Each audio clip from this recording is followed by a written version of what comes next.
os leigos têm. Eu já tirei todas essas dúvidas com o Robinho, mas é sempre bom ouvir uma segunda posição. Lógico. Então. Seguinte, fogo no escape. Lindo de ver, pipoco, caralho, da hora. A partir de que momento isso é 100% prejudicial a uma turbina? Ou até que momento isso é só uma frescura que vai reduzir 10% a vida útil dela e não 50%, 60% ou 70%? Essa é aquela pergunta do cara, eu queria o pipoco, mas vai estragar? Vai quebrar meu carro? Vai zoar a sede de válvula? Vai zoar a turbina? O que causa? Cara, vamos lá. Eu já cheguei a fazer... Peraí. Gabriel Silva doou mais 10,90 e falou: Bruno, onde arrumou a sua bizarrice da Renault? Então segura essa pergunta que depois... o Sandero. Provavelmente. Chama bizarrice da Renault. Mas beleza, vamos lá, depois ele Não é um Renault, é um Dacia. É um Dacia. Começa por... Não, brincadeira. Jeremy Clarkson já disse isso. James May. Aqui no Brasil, nos últimos 10 anos, era só Dacia e Samsung. Eu explico isso depois. Tá bom, beleza. Mas enfim, voltando. Essa questão, vamos lá. Vamos falar de algumas coisas aqui, alguns conceitos que a gente precisa bater um papo para ter uma noção melhor sobre isso. Desculpa atrapalhar. Separa entre foguinho e pipoco. Vamos lá. Não é. Importante isso aí. Vamos por partes. Da onde veio isso? Da onde veio todo esse conceito da pirofagia, como diz o Neto lá, automotiva? O foguinho, ele veio de uma função herdada do rally, que é chamada de anti-lag, certo? Isso acontecia porque os carros de rally, por regulamento, são motores de litragem baixa, e durante o grupo B, que foi aonde deixou-se livre para os caras, não tinha restritor, não tinha nada, então eles só tinham que usar um motor de baixa litragem e o que eles quisessem empurrar para dentro de pressão de turbo. Como liberou, a galera foi lá e andava com as turbinas gigantescas vedadas de pressão para vir muita cavalaria. Só que principalmente no rally você precisa ter saídas de curva. Então você vem na reta a milhão, só que se você olhar no rally é difícil você ter retas grandes, porque você tem que tirar o pé, baixa duas e tal, entra gelado e tal, blá blá blá. Enfim, 12 o tempo inteiro.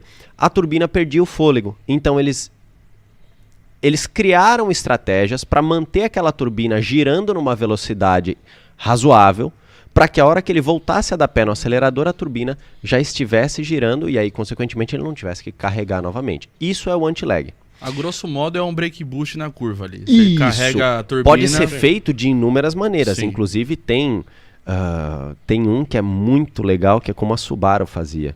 Não sei se você já chegou a pesquisar a respeito, mas eles tinham o Rocket Anti-Lag. E literalmente é um foguete.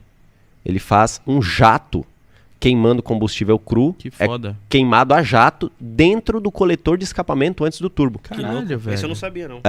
Se você olhar lá, e com isso todos os outros carros tinham que jogar o giro lá em cima. E no caso da Subaru, ele carregava tipo 3 kg de pressão a 1.800 RPM. Era um maçarico pra fazer a turbina. Era jato, 3 kg. Menos de 2.000 RPM. Caralho. Inclusive o Subaru do Akira, que um abraço pro Akira, sei que calibrou, né, a central Faz bastante da Blob tempo. dele. E a central das Blob do Subaru até os Hawk, ele tem um anti-lag, tipo, ele tem um anti-lag nativo, você só precisa habilitar, né? Porque, na verdade, a central 16 bits da Subaru era a mesma central que eles usavam no WRC na época. Na verdade, não no WRC, mas no grupo N, com os R4. Então, ele tem funções muito interessantes. Ele tem uma ROM específica de grupo N, que tem anti-lag, tem uma série de outras coisas. Mas, voltando esse anti-lag que eles usam para deixar a turbina acesa, toda hora que você tira o pé, ele vai ficar injetando ar e atrasando o ponto.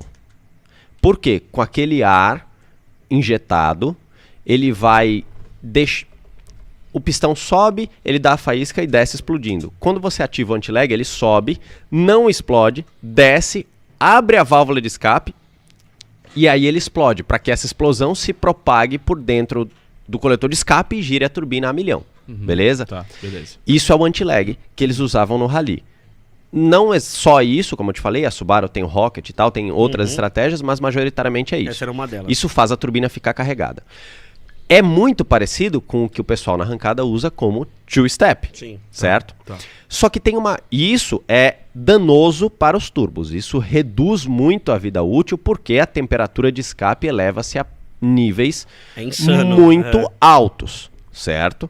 Então a gente já falou que na verdade, o principal player para quebras catastróficas é a temperatura. Perfeito. Por isso a gente tem que ter o controle da temperatura de escapamento. Se durante o anti-lag, o two-step e tal, a temperatura eleva muito. Por isso que você não pode ficar muito tempo usando aquilo ali, certo? Beleza.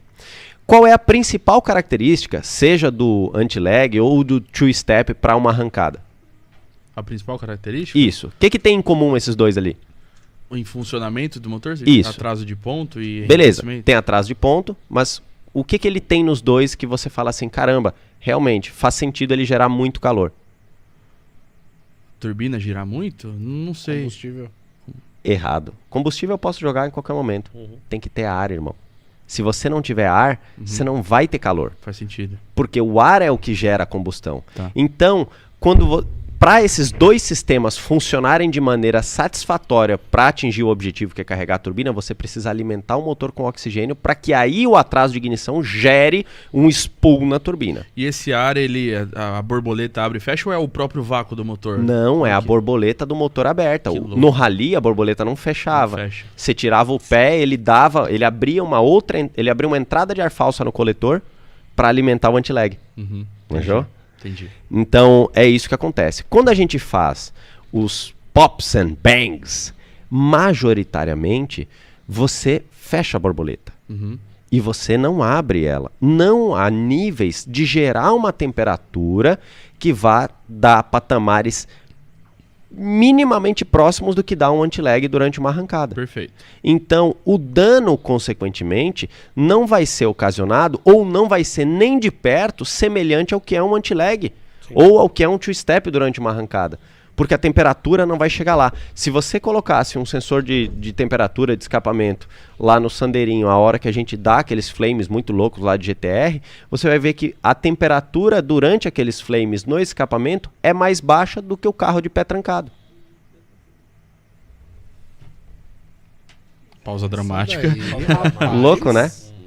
Porque É isso que eu perguntei pra você se era prejudicial. Você falou, é só combustível. é só combustível, cara. Evidentemente que quando você dá muito... Vamos lá, porque foi fogo. Mas eu confiei, eu não fiquei perguntando. Quando você faz Falou? muito atraso de ignição, a gente até estava falando mais cedo sobre aquele nosso colega lá do menos 35 graus de ignição no corte.